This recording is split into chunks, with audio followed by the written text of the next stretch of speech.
वो सामने ही मौत आने वाली सिचुएशन को खड़ा देख अर्पिता को बहुत बुरा लगने लगा। वो अपने मन ही मन में शांत रहने की कोशिश कर रही थी।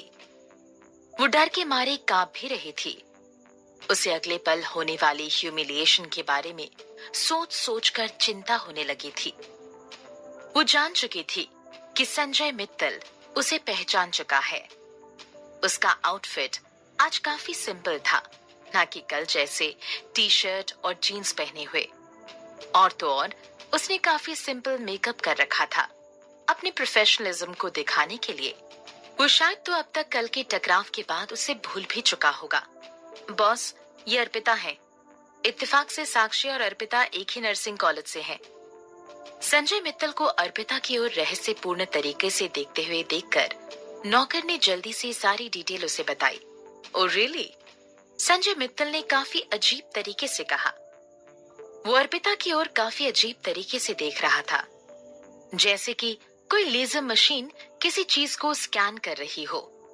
सिवाय अर्पिता के कोई संजय मित्तल द्वारा कहे गए वह दो शब्द को समझ नहीं पा रहा था। उसने अर्पिता को पहचान लिया था। डैम! उसने अभी अभी उसी इंसान को इंटरव्यू दिया जिसे कल वो टकराई थी।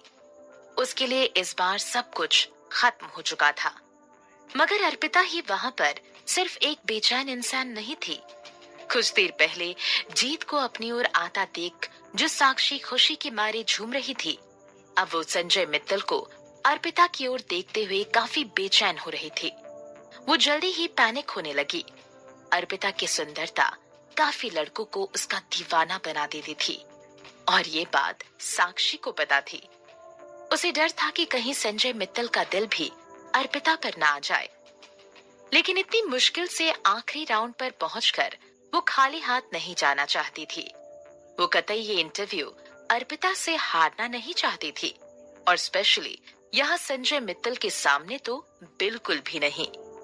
अपनी मुट्ठी कसते हुए उसने बड़े गुस्से में संजय मित्तल से कहा, आपको शायद कोई गलतफहमी हुई है। हम भले एक ही कॉलेज से आते हैं, लेकिन हमें बिल्कुल भी समानता नहीं है। क्या मतलब है तुम्हारा? नौकर ने ये चौंका देने वाली बात सुनकर साक्षी से पूछा। संजय मित्तल का ध्यान भी आखिरकार अर्पिता से हटकर साक्षी की ओर गया। वो आखिरकार भीड़ का चेहरा थी। साक्षी को अब इस वक्त बेचैनी होने लगी। संजय मित्तल की ओर स्माइल देते हुए साक्षी ने कहा, जहाँ तक मुझे पता है, हाँ, मैं अर्पिता के साथ क्लासमेट तो थी, पर मुझे याद है कि अर्पिता ने नर्सिंग का कोर्स आधे में ही छोड़ दिया था। जैसे कि एक बड़े पत्थर ने शांत तालाब में शोर मचा दिया हो। कुछ वैसा ही दृश्य साक्षी के इस खुलासे के बाद दिखाई पड़ रहा था। इधर उधर सब अर्पिता की बातें कर रहे थे। वहां मौजूद सबको साक्षी के उस बात का मतलब समझ आ रहा था। अगर अर्पिता ने कोर्स खत्म किया ही नहीं तो उसे सर्टिफिकेट कहाँ से मिला? इसका मतलब उसने नकली सर्टिफिकेट का इस्तेमाल करके ये इंटरव्यू क्लियर करने की कोशिश की। वो काफी चालाक लड़की थी। क्या कहा तुमने? फिर से कहना। नौकर को वो बात समझ में नहीं आई और उसने साक्षी को फिर से बात दोहराने को कहा। उसने जल्दी से अर्पिता के सर्टिफिकेट को जांच के लिए भेजा कि वो असली है या नकली। मैं इस बात का खुलासा नहीं करना चाहती थी क्योंकि अर्पिता मेरी क्लासमेट है, पर साथ ही में लिटिल प्रिंसेस की देखभाल को लेकर काफी परेशान भी थी। अगर उसकी देखभाल अच्छे से नहीं हुई तो क्या पता उसके घाव। साक्षी ने ये बात कहते हुए भीड़ को सोचने का मौका दे दिया। अब सब लोग अर्पिता को हीन भावना से देखने लगे थे। अब इस बात का साफ साफ यही मतलब निकल रहा था कि अर्पिता ने नर्सिंग कोर्स बिना पूरा किए ही सर्टिफिकेट हासिल कर लिया, जो कि नकली था। नौकर का चेहरा जल्दी ही गुस्से में तब्दील हो गया। अर्पिता, अपनी ओर से कुछ सफाई दो। क्या ये सच है कि तुमने नर्सिंग कोर्स आधे में ही छोड़ दिया था? अर्पिता का दिल साक्षी की बात को सुनकर टूट चुका था, लेकिन अर्पिता फिर भी अपने ऊपर लगे इस इल्जाम को सुनकर काफी शांत दिखाई दे रही थी। जी हाँ, उसने शांति से जवाब दिया। अर्पिता की ये बात सुनकर नौकर को काफी गुस्सा आने लगा। इससे पहले कि नौकर उसे कुछ कह पाता, अर्पिता ने उसकी ओर देखते हुए अपनी बात पूरी करते हुए कहा, ये सच है कि मैंने नर्सिंग का कोर्स आधे में ही छोड़ दिया था, पर मैंने कभी किसी से झूठ नहीं कहा। तुम ये कैसे कह सकती हो कि तुमने किसी से झूठ नहीं कहा और साथ ही साथ इंटरव्यू के लिए नकली सर्टिफिकेट भी लाई हो? इससे पहले कि नौकर अर्पिता पर ये इल्जाम लगा पाता, किसी आदमी ने बाजू से कहा, मुझे तो विश्वास ही नहीं हो रहा कि कोई इंसान इतना नीचे गिर सकता है। बाजी पलट गई। रियली? उस बात पर कंफ्यूज होकर नौकर ने उस आदमी के सर पर मारते हुए कहा, ये तुम क्या कह रहे हो? उसने तो अपना नर्सिंग का कोर्स भी पूरा नहीं किया, तो ग्रेजुएट कैसे हो सकती है? ये सब हालातों को देखते हुए किसी ने उसकी सर्टिफिकेट को ऊपर उठाया और उसका सर्टिफिकेट नंबर बताया। उसका सर्टिफिकेट काफी असली लगता है।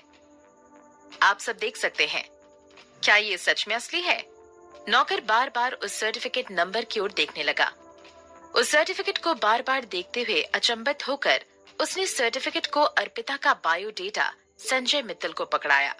संजय मित्तल ने जल्दी ही अपने पास रखी अर्पिता की सारी इन्फॉर्मेशन को पढ़ा। उसने फिर अर्पिता की ओर देखा, जो कि परेशान और निराश दिखाई पड़ रही थी। आखिरकार उसकी नजर अर्पिता से हटी। बिना कोर्स को कंप्लीट किए सर्टिफिकेट का मिल जाना सिर्फ एक ही बात बयान करता था। दूसरों को कंपेयर करते हुए अर्पिता ने नर्सिंग कोर्स सीखने के लिए आधा ही साल लिया। आखिरकार संजय मित्तल को ये बात समझ आई, क्योंकि वो भी बचपन से काफी जल्दी अपनी क्लास से आगे चला जाता था। ऐसे लोगों के लिए उसके स्कूल में एक खास टाइटल था, या तो ये लोग जीनियस थे या तो बिल्कुल पागल। जितने भी लोग वहाँ मौजूद थे, उन्हें भी ये बात अब धीरे धीरे समझ आने लगी। शक के साथ अर्पिता को देखने वाली उनकी नजरें अब अर्पिता को बड़े ही सम्मान के साथ देख रही थी। साक्षी ने ये बिल्कुल भी एक्सेप्ट नहीं किया था। उसे पूरा भरोसा था कि अर्पिता ने ये कोर्स कंप्लीट नहीं किया था और उसका सर्टिफिकेट नकली था। अर्पिता को रास्ते से निकालने की जगह उसने खुद के ही पैरों पर कुल्हाड़ी मार ली थी। उसके चेहरे का रंग अब फीका पड़ चुका था। अर्पिता की ओर अब उसकी घमंडी नजरें गुस्से में देखने लगी थी। क्यों हर बार अर्पिता उससे जीत जाती है? बॉस, क्या अर्पिता ही वो इंसान है जिसे हम लिटिल प्रिंसेस की देखभाल के लिए रख रहे हैं? नौकर ये फैसला सुनाने के लिए काफी जोशीला दिखाई दे रहा था। उसने संजय मित्तल के लिए काफी सालों से काम किया था और अब तक वो समझ चुका था कि संजय मित्तल जिस तरीके से अर्पिता को देख रहा था, वो अर्पिता को ही लिटिल प्रिंसेस की देखभाल के लिए सिलेक्ट करता। जब उसने अपना नाम सुना, अर्पिता संजय मित्तल के फैसले को सुनने के लिए उत्सुक हो रही थी। उसे उम्मीद की एक किरण नजर आने लगी। शायद संजय मित्तल उसे कल की टकराव के बाद कोई बदला लेना नहीं चाहेगा। साक्षी को सिलेक्ट करो। संजय मित्तल ने साक्षी का नाम लेते हुए अपने हाथ में रखे हुए सारे बायोडेटा उसे वापस कर दिए। कि क्या? नौकर अब सच में कंफ्यूज हो चुका था। बॉस, क्यों एक नॉर्मल सी लड़की को रखना चाहेंगे जबकि उसके सामने जीनियस खड़ी है?